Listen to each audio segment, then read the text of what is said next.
मुख्यमंत्री सम्राट चौधरी के साथ डीएम और एसपी की चल रही बैठक खत्म हो गई है। बैठक खत्म होने के बाद अंदर क्या क्या हुआ, इस वीडियो में हम आपको पूरी जानकारी देंगे। दरअसल मुख्यमंत्री सम्राट चौधरी ने बिहार के सभी जिलों और डीएम और एसपी को यह साफ साफ लहजों में कहा है कि बच्चियों के साथ जघन्य अपराध करने वालों को पकड़िए और 13वीं से पहले उन्हें माला पहना दीजिए। इसी सख्त संदेश के साथ मुख्यमंत्री सम्राट चौधरी ने आज डीएम और एसपी के साथ हुई हाई लेवल बैठक में कानून व्यवस्था पर अपनी स्पष्ट और कड़ी मंशा जाहिर कर दी है।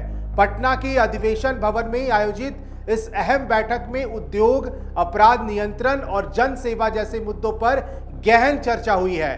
बैठक खत्म होने के बाद जो निर्देश सामने आए हैं वो प्रशासन के लिए साफ संकेत है कि अब काम में ढिलाई की कोई गुंजाइश नहीं है। मुख्यमंत्री सम्राट चौधरी ने अधिकारियों को निर्देश दिया है कि हर जिले में इंडस्ट्री हब विकसित किए जाएं। जो उद्योगपति बिहार में निवेश करना चाहते हैं, खासकर दूसरे राज्यों से आने वाले निवेशकों को पूरी सुरक्षा दी जाए।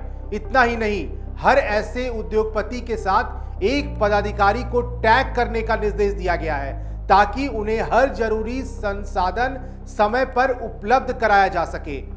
कानून व्यवस्था को लेकर मुख्यमंत्री ने साफ कहा है कि डायल 112 को और मजबूत बनाया जाए और अपराधियों के खिलाफ तुरंत और कड़ी कार्रवाई हो। खासकर बच्चियों के साथ होने वाले जघन्य अपराधों पर उन्होंने बेहद सख्त रुख अपनाते हुए कहा कि ऐसे मामलों में तुरंत केस दर्ज हो, चार्जशीट तेजी से दाखिल हो और अदालत से कड़ी सजा सुनिश्चित कराई जाए।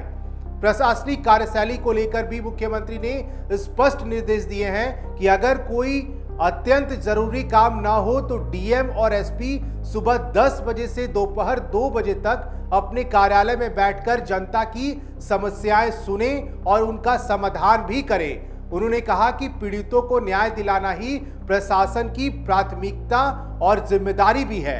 अपने 27 वर्षों के अनुभव का जिक्र करते हुए सम्राट चौधरी ने कहा कि अगर किसी जिलों में सही सोच वाले डीएम और एसपी तैनात हो तो 75% समस्याएं अपने आप खत्म हो जाती हैं। उन्होंने अधिकारियों से कहा कि वे बेहतर काम करें और परिणाम दें, क्योंकि 2 महीने बाद फिर से समीक्षा बैठक होगी। बैठक में मुख्य सचिव प्रत्यय अमृत ने भी अधिकारियों को संबोधित करते हुए कहा कि राज्य के पास सक्षम अधिकारी हैं, लेकिन कई लोग अपनी क्षमता का पूरा उपयोग नहीं कर पा रहे हैं। उन्होंने सभी से अपील की है कि यह सही समय से और बेहतर काम करके दिखाएं। वहीं डीजीपी विनय कुमार ने अपराधियों पर कड़ा रुख अपनाने की जरूरत बताई। उन्होंने कहा कि कई अपराधी दर्जनों मामलों में शामिल होने के बावजूद लगातार बढ़ते जा रहे हैं। ऐसे तत्वों को समय रहते खत्म करना जरूरी है। उदाहरण देते हुए उन्होंने सुल्तानगंज के रामधनी यादव का जिक्र किया और कहा कि अगर पहले ही सख्त कार्रवाई होती तो यह इतना बड़ा अपराधी नहीं बन पाता। डीजी ऑपरेशन कुंदन कृष्णा ने कहा कि राज्य के आईपीएस अधिकारियों की कमी नहीं है, लेकिन निचले स्तर पर पुलिस बल की कमी है, जिसे दूर करने के लिए लगातार बहाली की जा रही है और आगे भी बड़े स्तर पर नियुक्तियां होंगी। कुल मिलाकर इस बैठक से यह साफ हो गया है कि सरकार अब अपराध, उद्योग और जन सेवा तीनों मोर्चों पर एक साथ सख्त और सक्रिय रणनीति के साथ आगे बढ़ रही है। इस बैठक में क्या क्या हुआ, किसने क्या कहा और आगे क्या एक्शन प्लान रहेगा, इन सभी पहलुओं पर हम इस वीडियो में आपको विस्तार से जानकारी दे रहे थे। आप न्यूज़ 11 भारत के बिहार डिजिटल पर बने रहें। खबरें लगातार जारी हैं। धन्यवाद।